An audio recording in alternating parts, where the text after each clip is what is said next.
everyone. கண்கலக்க வைத்த சூரியின் மாமன் திரைப்படம். சூரி சமீப காலமாக வித்தியாசமான படங்களை தேர்ந்தெடுத்து வெற்றி கொண்டு வராங்க. அந்த வகையில் இவரது விடுதலை படம் மிகப்பெரிய வெற்றியை பெற்றது. இந்த நிலையில் விமலை வைத்து விலங்கு வெப் சீரிஸை இயக்கிய பாண்டியராஜ் சூரிக்கு மாமன் படத்தை கொடுத்திருக்காங்க.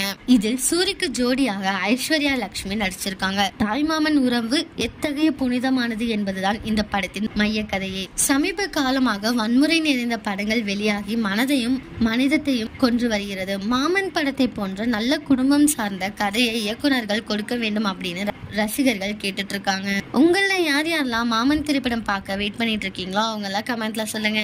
இதே மாதிரி லேட்டஸ்ட் சினிமா நியூஸ் அப்டேட்க்கு இந்த சேனலை சப்ஸ்கிரைப் பண்ணிக்கோங்க.